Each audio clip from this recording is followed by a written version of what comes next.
entire panel. Turkey has traditionally been transactional in its foreign policy. So the question as we look at Turkey's policy towards Ukraine, how much is altruistic, how much is transactional, and if there is a transactional element, what does Turkey want from Ukraine in the future? And with that, I just open the floor to anyone who wants to take that question. Please. Вітаю всіх. Шановні друзі, ми з Туреччиною ділимо один простір. Thank you, Mr. Rubin. I would like first, on behalf of the... I'm sorry, Minister, you're interrupting the Deputy Foreign Minister. No, I'm sorry, we're actually going. Sorry. Minister, just please go. Please. Дякую. Ми ділимо один простір. Ми маємо взаємозалежність. Ми маємо великий потенціал для торгівлі, і сьогодні цей потенціал цією війною брутальної Росії, він практично зупинений. Тому, коли ми говоримо, що хоче Туреччина від України, чи хоче Україна від Туреччини, ми хочемо спокійних можливостей реалізовувати наш потенціал для того, щоб мати бізнес, розвивати відносини, а для цього в першу чергу повинна бути безпечна територія. Amanda? Will you? No, for after, sorry. Yeah. Okay. Yes, Yevgeniya. Yes, hello, and thanks for having me. It's always great to be back to Odessa. I would say there are several things where Turkey and Ukraine share their positions. Starting from the geopolitics and going to the economy. Deterrence of Russia in the Black Sea is one of the main strategic goals of both Ukraine and Turkey, because despite all the economic and trade relations and energy, etc., when it comes to defense and security, it's pretty obvious from the history that Turkey and the Ottoman Empire has had in the past with the Russian Empire that Russia is not a friend and Russia is obviously a strategic rival. So first, that's containment and deterrence of Russia. Second, I would say that's the freedom of navigation in the Black Sea, because that's where both Ukraine and Turkey share their vested interest in opening the sea lanes of communication, reopening of exports, reopening of trade in the Black Sea. And third, just to keep it really short, I would say that the humanitarian track, recovery and reconstruction, because Turkey is very much interested in post-war reconstruction of Ukraine, and Ukraine wants to have Turkish companies on board because they have proved to be very efficient. So I would leave it there with three main points. Yeah, is it working? Thank you. I just wanted to make the point, first of all, that transactionalism is not a tenet of Turkish foreign policy. If you look back, this is something that is very new and has been implemented under the current government, because traditionally Turkey has been very focused on transatlantic relations with Europe. When it comes to Ukraine, for me, the biggest priority for Turkey and obviously for Ukraine is security and stability, because for Turkey, Ukraine remaining a sovereign and independent state is extensionally linked to Turkey's own security and European security. So I think this is one of the biggest priorities that actually Turkey has when it comes to Ukraine, which is why I believe that Turkish support for Ukraine will continue, because if Ukraine is to be in any way occupied or taken by Russia or any other partner, this would immediately impact Turkey's own security and stability and that of European security. Let me flip the question then to the panel. And I take your point that Turkish policy hasn't always been transactional. The question I would have is, can the panel analyze Turkey's relations with Russia, which have also been ongoing economically, diplomatically, and so forth during this conflict? Mark. Thank you. Well, I think whether on a bilateral level or multilateral level, or foreign policy to a lesser or greater extent, it's actually transactional. So whether Turkey is or isn't, or has been or hasn't, the fact is whether it be the UK, whether it be the US, that transactional politics has gone on for centuries to a greater or lesser extent. And of course it is vogue or de rigueur right now with the new Trump administration, perhaps just a little bit more transparent and honest. But on your second question, I think I'd like to just thank Turkey for what it's done earlier on in the war, the grain initiative, hosting the ongoing peace talks, and hopefully we'll get to a resolution sometime soon, but also what it's done with partners like Bulgaria and Romania, other Black Sea states, on ensuring that vital sort of grain supply going down the west coast of the Black Sea continues.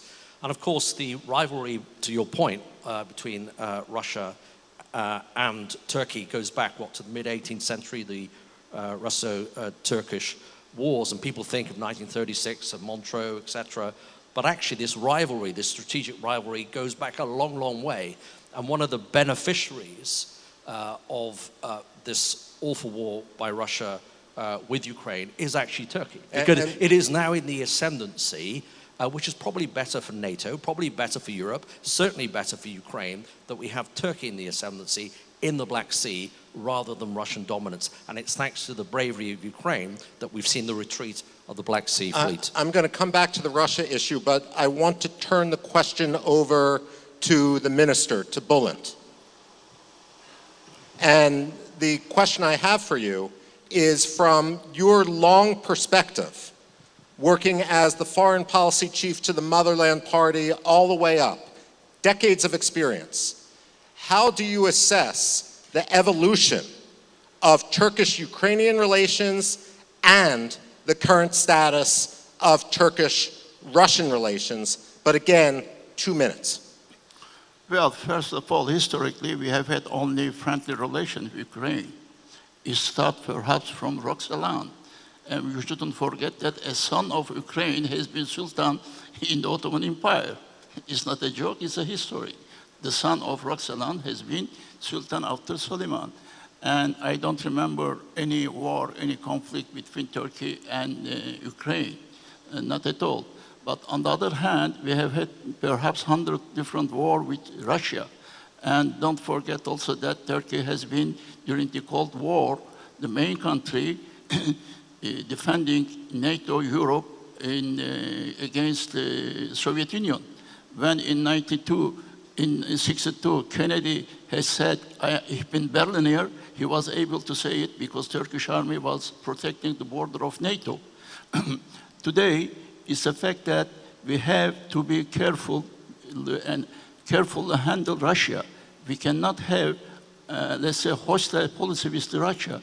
We don't have to be affected by the similar, let's say, position of Russia to Ukraine. And we have to protect ourselves on diplomatic way. That's the reason why, on the beginning of this week, the Turkish Prime Minister was in Moscow and then in Ukraine.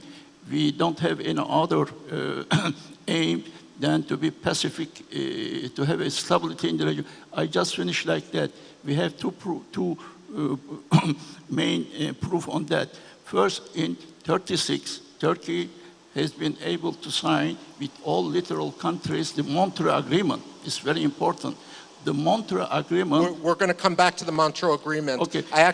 Minister, I want to actually press on another issue which you alluded to, and I'm going to open it again to the panel. Again, I'm a rude moderator, but 2 minutes is 2 minutes. Okay. What I want to ask is, when you have Turkey in this crucial role of diplomacy, both with Kyiv and with Moscow, how much of that is due to the personality of the current Turkish leader, President Recep Tayyip Erdogan, and what changes could be expected should a different government in Turkey form in the future? I open that to the panel. Either for the president or... sorry.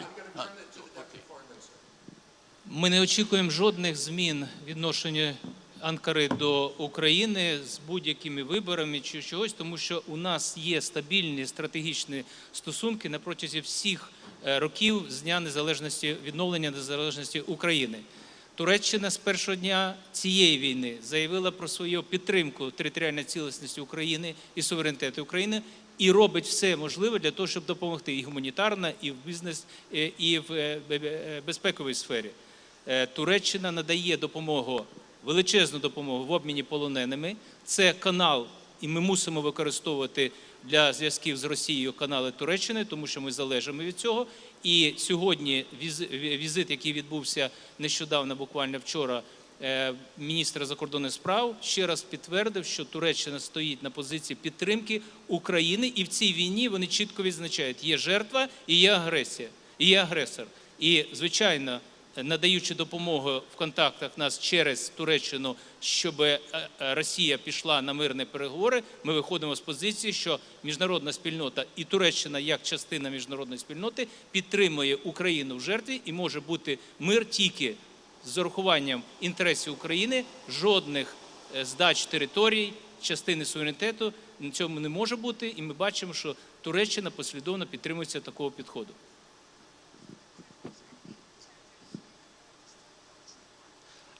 Does anyone else want to chime in on that? Both of you can. Now, I would just echo what the Deputy Minister just said, because I think it's not that much about the personality. That's where style matters. So I would say if that's not President Erdogan, but someone else, maybe the role of the institutions in decision-making would have been different, or the style of diplomacy could have been different. But when it comes to the national interest of Turkey, that's exactly where we should look at. And that's where we can be sure that Turkey would support and will continue to support Ukraine. First, because Crimea, let's not forget, that's not only a place for the key nation of Crimean Tatars, but also a strategically important base. So if we have Russian military base up to nuclear bases in Crimea potentially, that would not help Turkey, because basically Ukraine is Turkey's northern front. This is one thing. The second thing about the Montreal Convention and about the Straits. To have warships in the Black Sea means to have potentially escalation in the Black Sea, which Turkey definitely doesn't want to have. So even if there is a ceasefire, I think it's very important to make it clear for Ankara that the Straits will remain close to the Russian warships, because with whatever ceasefire may happen there, it's critical not to let new warships in, so that this strategic advantage of both Ukraine and Turkey in the maritime domain over Russia is still in place. And finally, again, we can speculate about different periods of history and politics in Turkey, but what we have consistently seen is how Turkey has always applied regional ownership approach, meaning no too much of NATO, no external actors in the Black Sea, and that's where Ukraine perfectly fits in it, in this concept. Ukraine is a naval power, Ukraine is a Black Sea state, Ukraine is a strategic ally of Turkey, and on the other hand, it can counterbalance and counterweight Russian dominance. Okay, the others want to join in, Mark, and then Amanda. Yeah, just on the personalities, what's great about Erdogan is that he's not a pushover, and I think Putin knows that, and I think that's helpful for the strategic interest of not only Turkey but also other partners in the region. We just heard about Crimea. I think it was Putin back in 2022, the start of this illegal war, that referenced driving out the Ottomans in Crimea, and I think that is something that resonated in Ankara, something that's still in the memory of Ankara, and I think that was a speech that Putin probably was ill-advised to include, and when he was just trying to justify at the start of the war. But I want to pay tribute again to Ukraine with the Deputy Foreign Minister here. It was Erdogan back in 2016 that referred to the Black Sea as Russia's lake. Well, today it is no longer Russia's lake.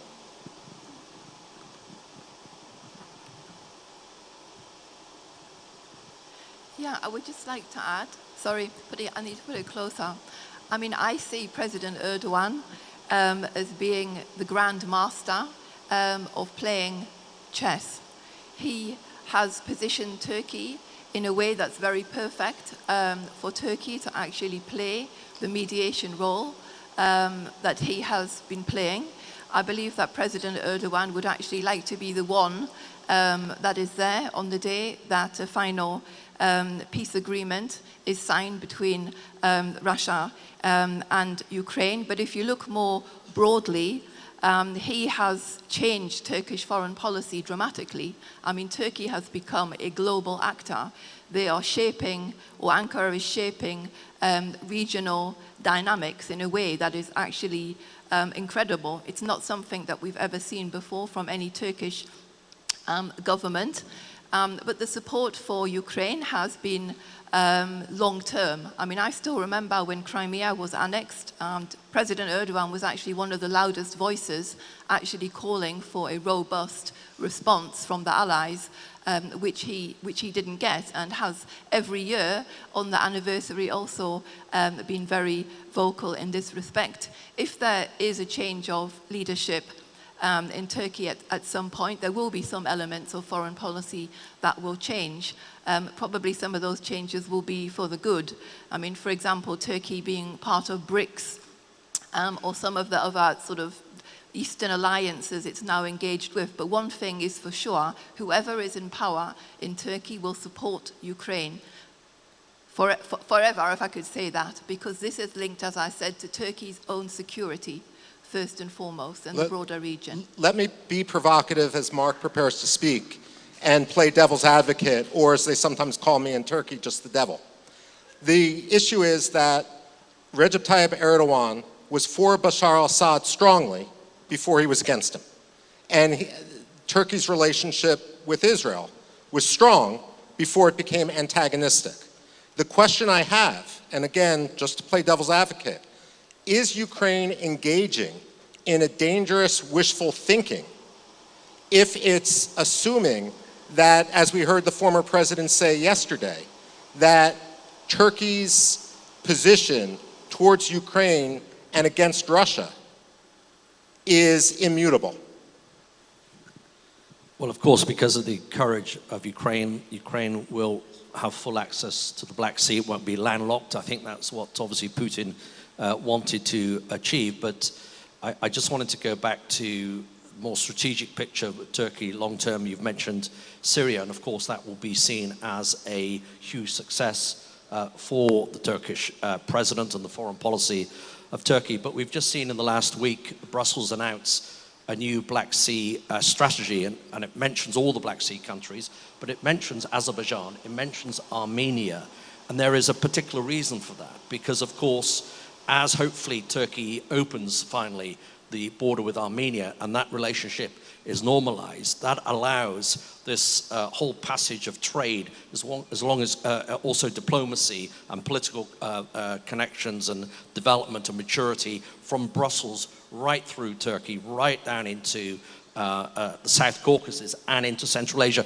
And just finally to say, and that is key, because of course, in the wider picture, that allows Sunni Muslims to have, or Sunni Islam to have a far greater and hopefully more stabilizing impact on the region as compared to what we've seen out of Iran. Although as a two-finger before the minister speaks, and then Amanda again, under the Treaty of Kars and the Treaty of Moscow, that border between Turkey and Armenia should be open, and Armenia is guaranteed trade to the Black Sea, which Turkey hasn't upheld. But with that two-finger aside, Minister, I'd like you to address some of my provocations, but in addition, I'd like you to talk about, since you live in Turkey, about any difference that may exist between official Turkey and its dealings with Ukraine and Russia versus the popular sentiment inside Turkey. I may say that the Turkish public opinion is almost 100% on the side of Ukraine. In fact, before coming here, I have received some telephone calls from my, let's say, former electors, and I want to start with them that Turkish people present their respect to the heroic and courageous defense of the country of Ukrainian people.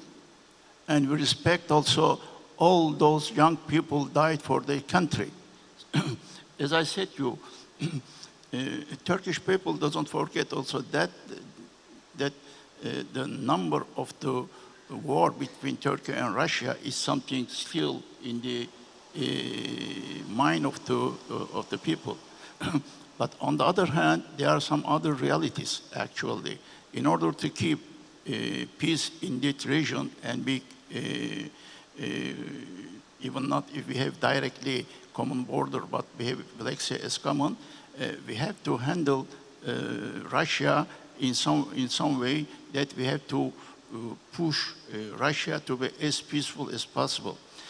I will say the following. The ownership of the Black Sea belongs only to the littoral countries. And this ownership, Russia has no more right than Moldova, Ukraine, or any other country. We are the owner of this Black Sea on the European concept. In the European Union, let's say the big country, Germany, has no more vote than Grand Duchy of Luxembourg. The concept for Black Sea is that. That's the reason why Turkey created two instruments. First was Montreux. But I have to say that historically, on the design of Montreux, the British Navy intelligence has been involved. It's a very interesting. The King of England has visited Turkey in July 36, and 3 months after, Montreux Agreement has been signed. But the second, in 1992, and I have been one of the architects of that, the Black Sea Economical Cooperation Agreement. And the last, let's say, is what our friend has said, the new declaration is very important of European Union, extending the interests of the Black Sea to Armenia, Azerbaijan, and Georgia also, we shouldn't forget. Concerning Armenia, we don't have any other desire but to have peaceful relation between Armenia and Algeria. Got it. No, Dr. Paul, we have a lot of people now waiting. Dr. Paul, the Deputy Foreign Minister, and Mark, if you want to join in, and then we'll come back to you, Minister. Okay, thank you. Thanks. I just wanted to touch on what you said about Syria, because I think there has been an evolution of Turkish foreign policy that's gone away from being ideological to being more pragmatic. And this emanates itself, particularly in the southern neighborhood, where all of the efforts to try and to have some sort of Islamic-related states, all fell to pieces. So Turkey had to recalibrate, which is why we saw relations with Assad, with General Sisi, and others proceed and have deepened over time, despite the fact that originally Turkey had wanted the Muslim Brotherhood to sort of be the main actor in that region. This also resonates itself in the Black Sea region. I mean, if we look now at Russia's positioning in the South Caucasus, for example, Turkey has slowly been managed to take ground away from Russia. In Azerbaijan, it was already there, but in Georgia and in Armenia, and this is important. But at the same time, there is a common trend here because Turkey will not go so far as to antagonize Russia, if I can put it that way, in the neighborhood. But when it comes down to Turkey's own security interests, as far as I know, Turkey is the only NATO member state to have actually shot down a Russian jet. Back in the day, when Turkey's security interests were threatened, they shot down the Russians in their airspace. And I think this is really a reminder of where Turkey's real strategic objectives and priorities actually lie, despite all of the hubris and everything that we see. Olexandr? Туреччина, безумовно, глобальний політичний гравець, і вони не можуть не дивитися на ті події, які відбуваються в Сирії, в регіоні, в Вірменії, в Азербайджані, звичайно, в Чорному морі, в Україні. Я не буду говорити, як думають мої колеги в Анкарі, але я усвідомлюю, що вони чітко пам'ятають, що всі ці конфлікти, які зараз є, і ці всі війни, вони пов'язані тільки з одною країною цього регіону – це Росією. І вони чітко дають розуміти своїми діями, кого вони підтримують і від кого вони боронять всіх нас. Давайте згадаємо, як Туреччина стала країною НАТО в 1952 році. Тоді В 46-му році Радянський Союз дав ноту Туреччині офіційно, що вони хочуть мати військово-морські бази в протоках, і вони хотіли забрати східні регіони Туреччини. І тільки завдяки членству в НАТО ми тоді всі позбулися світового конфлікту, який Радянський Союз готовий був розв'язати в Туреччині. Я думаю, мої колеги в Анкарі це дуже добре пам'ятають, і саме тому вони виступають своїми діями так, щоб нас всіх обезопасити від Росії, яка продовжує ту саму політику, яку вони ввели в 46-му, 52-му році. Всі це розуміють, і тому партнерство наше, це партнерство як країни НАТО, Туреччина, абсолютно стратегічне. А то, що Туреччина має з Росією, це вимушене партнерство з країною-сусідом, з яким вони пов'язані економічними зв'язками. Але ще раз говорю, я думаю, що мої колеги в Анкарі дуже чітко розуміють джерело всієї небезпеки, яке йде від регіонів від Росії. Yeah, thank you. I just wanted to go back to the Black Sea and Abkhazia, Russian-occupied Abkhazia in Georgia. And for this particular audience, it should concern us all, and it comes also back to the Montreux Convention, that ships are allegedly still being able to come through the straits, carrying all sorts of equipment, which are allowing the Russians to build a new and significant naval port on the east coast of the Black Sea in Abkhazia, in Russian-occupied Georgia. So I would appeal to our Turkish colleagues to ensure that that does not take place. And I think about 2008, where the Turkish government was very keen to stop the Americans at that point coming through the straits, taking humanitarian aid to Georgia when the Russians invaded. But if I may briefly to say that coming back to the sort of wider picture, of course, when President Trump visited Saudi Arabia and met MBS and al-Shara, the President of Turkey was in the room, albeit on the telephone. But I think that shows that the United States realizes the importance of Turkey, not only for the Black Sea region and security, but also the wider regional politics into South Caucasus, Central Asia, and even in the Middle East. And I just hope, perhaps for another occasion, that the relationship with Saudi and the Turks remains practical, cordial, and doesn't become competitive, because they need to work together to ensure the more malevolent and malign influence of Iran continues to be in retreat across the whole of the Middle East and indeed the whole of the world. 1-2 finger, which is, you're absolutely right with regard to President Trump's visit to Saudi Arabia.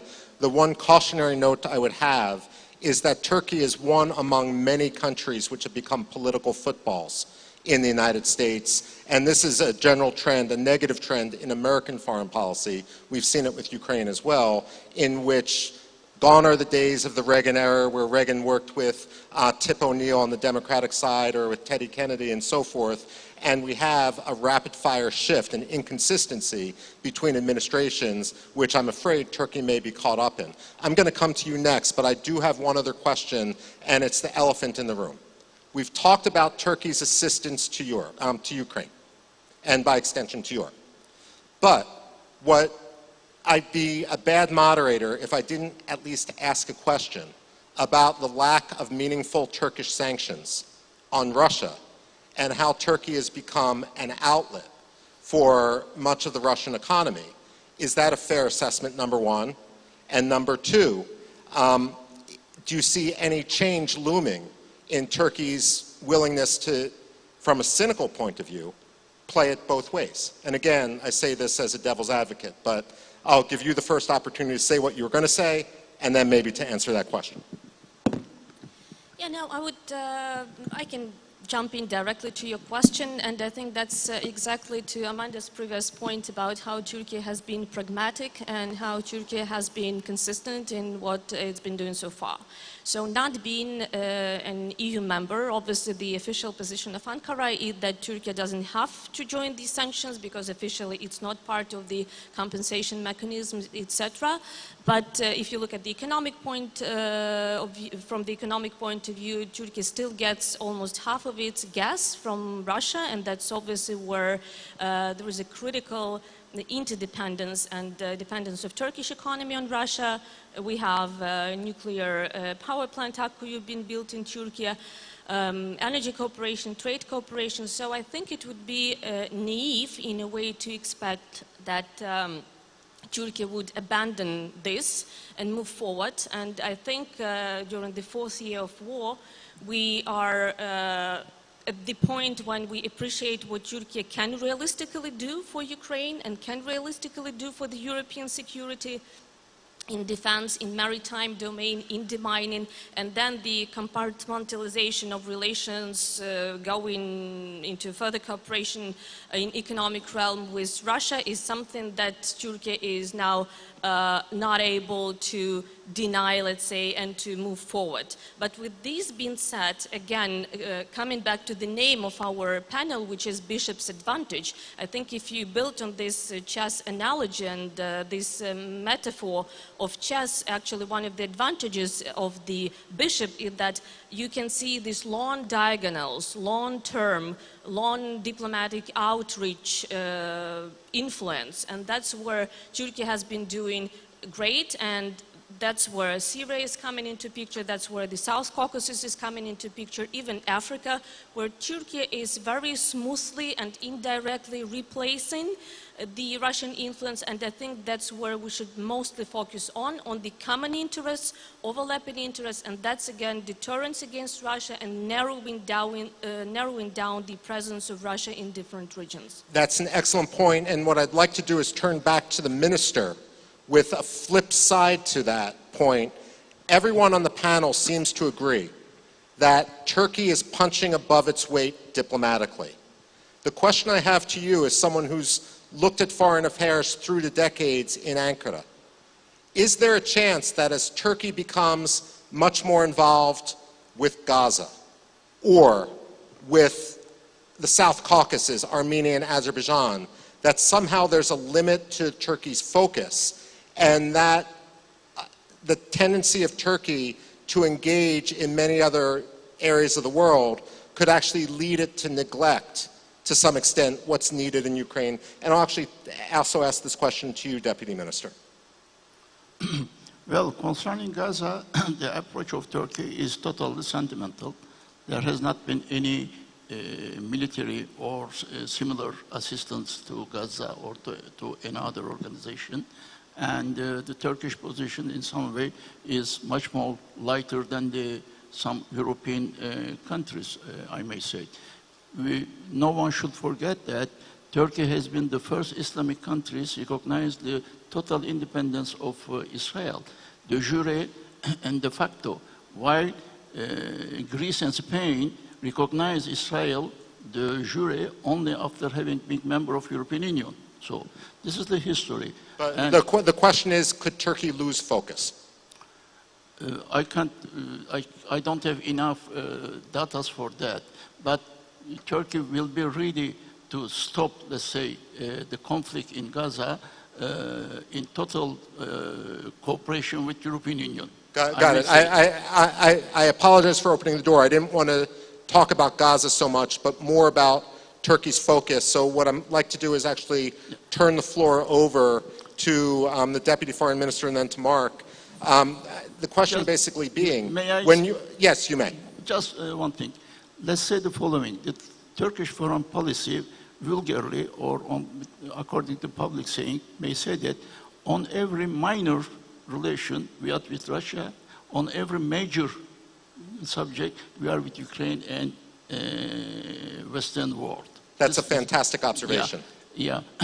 And no one should also forget that Turkey still didn't recognize the adhesion of or invasion of Crimea. Still. And the latest position of the European Union for the future is very, very important, including all Caucasus countries in the Black Sea security. Got it. And those are fantastic observations. I'm actually going to turn to Crimea soon, but I want to give the Deputy Foreign Minister a call. When it comes to focus, is there ever a time that you wish that Turkey would do more, it would answer the phone call more quickly and so forth? How would you assess your cooperation? Шановні друзі, давайте бути реалістами. Звичайно, якби всі країни регіону хоча б, Європейського Союзу, НАТО, робили все, що вони могли би, то війна б закінчилася. Але світ є такий, як він є, і ми вдячні тим нашим партнерам, які нам допомагають. І війна проводиться не тільки на полі битви, але також і в дипломатичних коридорах і переговорах. І ми відзначаємо видатну роль Туреччини в тих моментах, де ми не можемо ніхто, крім Туреччини, замінити. Ми бачимо обмін, який відбувся 1000 на 1000, це врятовані люди, і це завдяки зусиллям Туреччини. Якщо говорити, чи Туреччина постачає газ з Росії, це неправильно. Ми, звичайно, розуміємо, що це підтримує агресора, і це недобре, але не всі країни Європейського Союзу дотримуються єдиної політики відносно підтримки України. Ми бачимо роль Угорщини, яку важко сказати позитивно, а більше, я б сказав би, негативно відносно України, і воно не кореспондується з їхньою членством в Європейському Союзі. Тому світ не ідеальний. Ми працюємо з кожною країною окремо і використовуємо ті можливості, які ми можемо задля нашої перемоги здобути в тій чи іншій країні. І якраз Туреччина виграє роль певного гравця, якого не можна замінити ніким іншим. Ми за це, звичайно, дякуємо.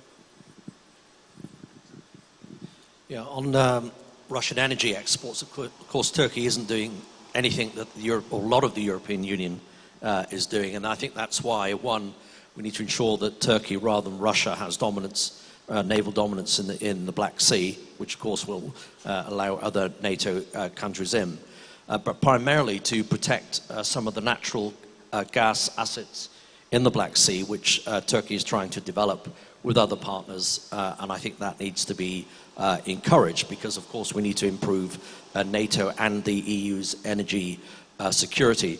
But of course we talk about, I think, the complicated relationship between Russia and Turkey. You mentioned Israel, that's perhaps an even more, well, it certainly is a very complicated relationship. That said, of course, Turkey is the beneficiary of Israeli attacks, continued attacks into Syria right now, and of course the degrading of Hezbollah in Lebanon. So you mentioned Gaza. I'll just say it while I'm here that I am pro-Israel, but I'm not pro-Netanyahu's second offensive into Gaza, and I'm glad the international public opinion is changing, and I call upon our American friends to disaggregate, to deconflict support for Israel from support from a government that is clearly ailing and failing and is propped up by an extreme right wing that is not in Israel's medium or long-term national security interest, the region's interest, or indeed America's reputational or security interest. Thank you. I'd like to keep this focus on Ukraine, though. So, Dr. Paul. I think that Turkey is taking its decisions based on the evolving geopolitical landscape. And it should be up to Europe and other partners to actually drag Turkey back more into, let's say, their camp in order to have a bigger Turkish commitment vis-a-vis How do you do that? Vis-a-vis Ukraine. I mean, first of all, by allowing Turkey to be part of new defense initiatives that are now being formed in the EU. I mean, for example, the rearm, the shape, all these sorts of things, allowing Turkey's defense sector to be able to effectively cooperate and work within the European defense industry. I mean, I know it's not the optimal scenario, but Turkey needs to be enticed to do more for Ukraine. At the same time, it's all very well telling Turkey, you should be doing more, you should be supporting Ukraine more, but the Europeans and other partners also need to do more. I mean, I'm very sick and tired of listening to discussion after discussion after discussion still about what we should be doing, what needs to be done. Europeans need to do it now. Ukraine needs the weapons, they need all of these things. In that respect, Turkey can be part of those discussions and Turkey can contribute more, but the EU needs to lead, or Europe needs to lead, much more proactively from the front. Instead of asking other partners to do more, they need to be taking the lead in doing more now. And that's exactly not what we're seeing, despite the situation on the ground in Ukraine. There's a lot of, oh yes, we're getting it together, we're going to do this, but in concrete deliverables, there's still much more that can and should be done now, and Turkey should be much more included in all these new initiatives. I'm going to, thank you. I'm going to ask the next question to the panel, but especially to the minister. Look, you're obviously a historian, and you've added great depth to this conversation. I'm a historian as well, which means I get paid to predict the past, and my Turkish friends might say I only get that right about half the time. But when it comes to Turkey, of course, Turkey has long had strong relations across the Black Sea and to Odessa itself, and of course with the Crimea. When it comes to my first question, which was arguing that there was transactionalism even though there was some discord, one of the issues which Turkey seems interested in is the plight of the Tatar Muslims. And of course, there's a reason for this. The question I have is, when it comes to the future of Ukraine, when it comes to one day, hopefully soon, freedom for Crimea to return to Ukraine, what will Turkey ask of, and how will Turkey develop its relations with the Tatar community in Crimea?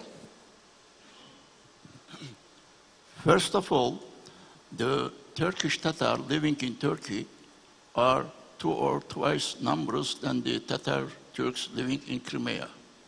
As I said, Turkey didn't recognize the invasion of Russia.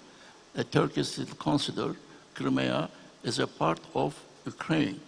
And Turkey will not act in any peace agreement between Russia and Ukraine, will not act against Ukrainian will. That's what I can say.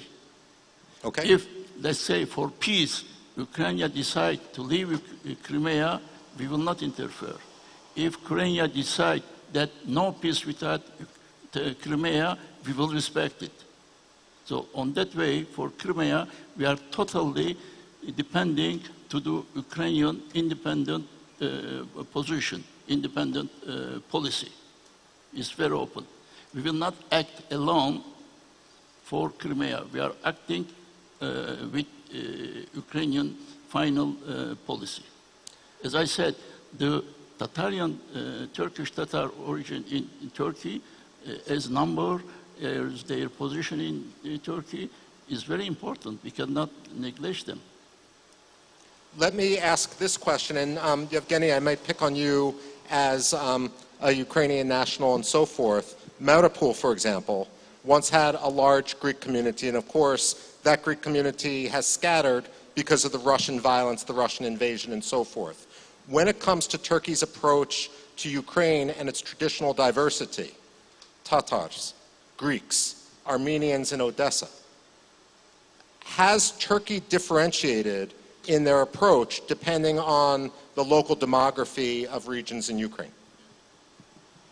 Well, I would say that for Turkey, the sovereignty of Ukraine, including Crimea, and Ukrainian sovereignty over the Ukrainian peninsula of Crimea has never been in question, and official Ankara has been always very clear about this, and that's what Ukraine appreciates. So even when we hear some interesting initiatives about potentially recognizing Crimea de jure, de facto, whatever, as part of Russia or under the Russian dominance, you have directly a statement from Turkey that that's not going to happen in the Turkish case, and for Turkey, Crimea has been and will always remain Ukrainian, and I think that's very important.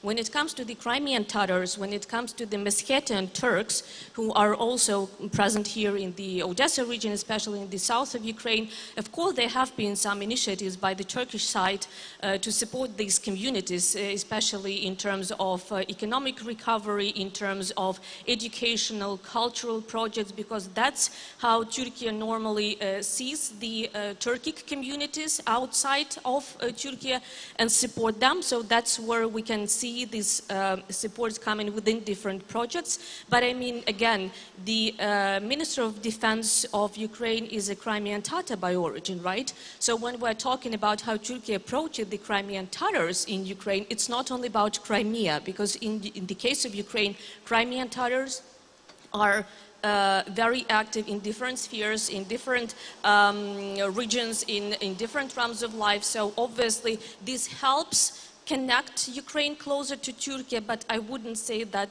this outstands as a very specific issue at the cost of Ukrainian-Turkish relations generally in a broader framework. Now, before we conclude, and I'm going to ask a concluding question for anyone that wants to take it, about what they would like to see next, what lacks in Turkish-Ukrainian relations, what are the next steps.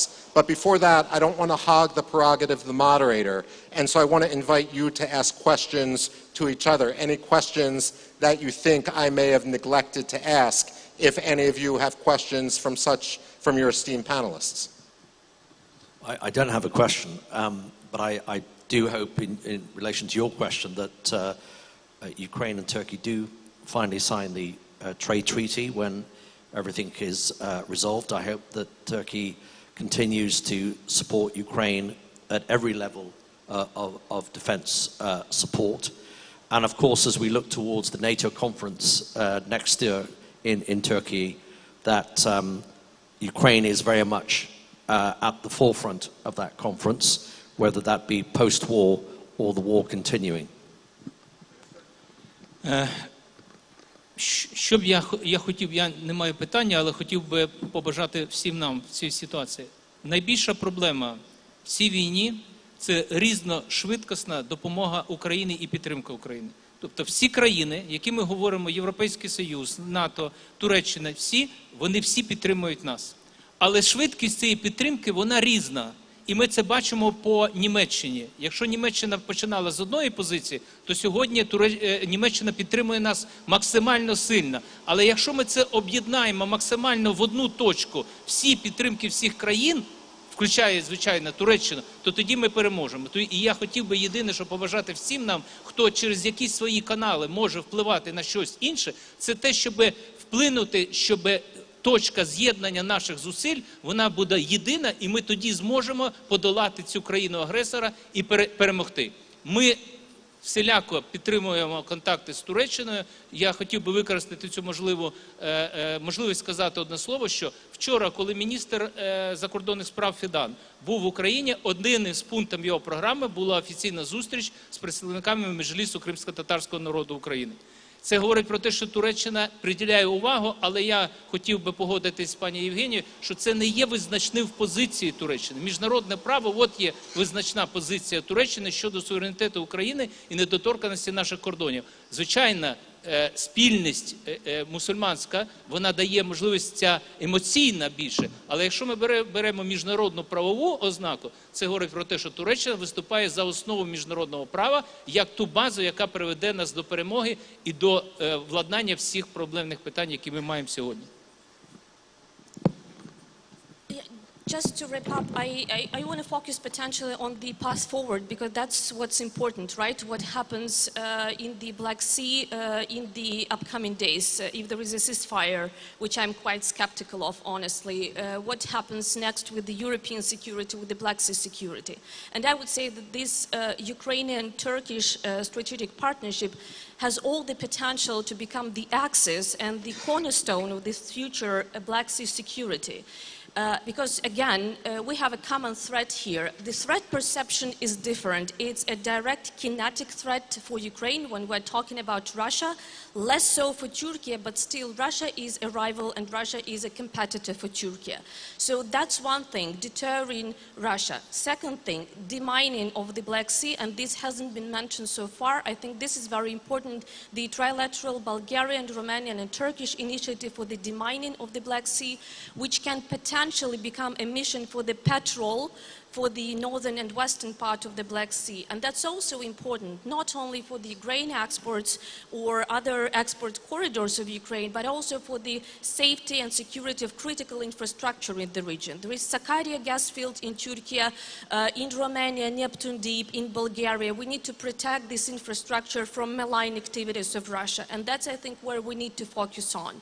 And again, we are discussing potential pullout of the US troops from Europe and less important role, let's say, in the European defense and deterrence, not the nuclear component, but the conventional one. That's where we should cooperate more. It's the European Union plus UK, plus Ukraine, and plus Turkey. And I would very much echo what Amanda just said, that with the defense industry and with the cooperation between Ukraine and Turkey in the defense industrial complex, that's where we can and should do much more to step up our efforts to rearm Europe, and that would be a win-win situation for everyone, for the Europeans, for Ukrainians, for Turks, and also for the Black Sea security.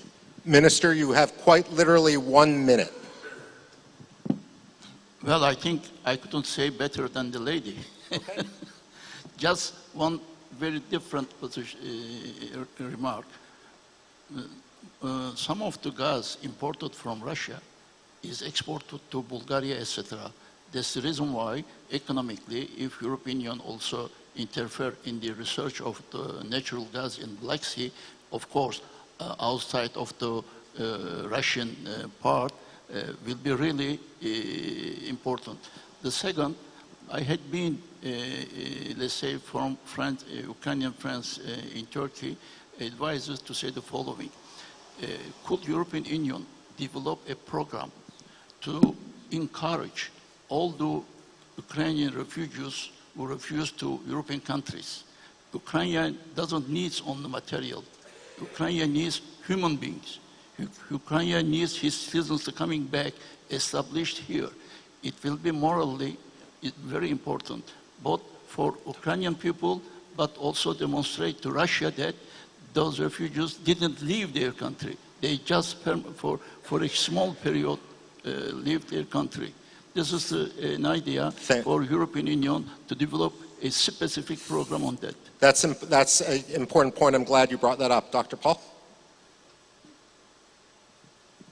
Maybe just to quickly add, I think it's important that Turkey is included in all these discussions about coalitions of the willing and whatnot, because there cannot be any Black Sea security, any European security without Turkey, and Europe needs to recognize this. Having Turkey thrown under the bus in terms of its EU accession process all of these years ago has badly impacted the EU in many ways, and was a serious mistake. But when it comes directly to Ukraine, I think Turkey should just continue to do what they have been doing it better perhaps, because Turkey has been crucial, as Yevgeniya just mentioned, on the demining, on supporting Ukraine, getting Ukrainian grain to markets through the Black Sea, supporting the return of POWs and other exchanges. Some of it goes under the radar, but a lot of Turkish support is not always seen openly. It goes under the radar, but there needs to be a much more pragmatic approach from Europe and other allies to the role that Turkey is playing and supporting each other and supporting Ukraine. And with that, I'd like to use my moderator's prerogative to ask for a hearty round of applause for everyone on this panel. Thank you so much.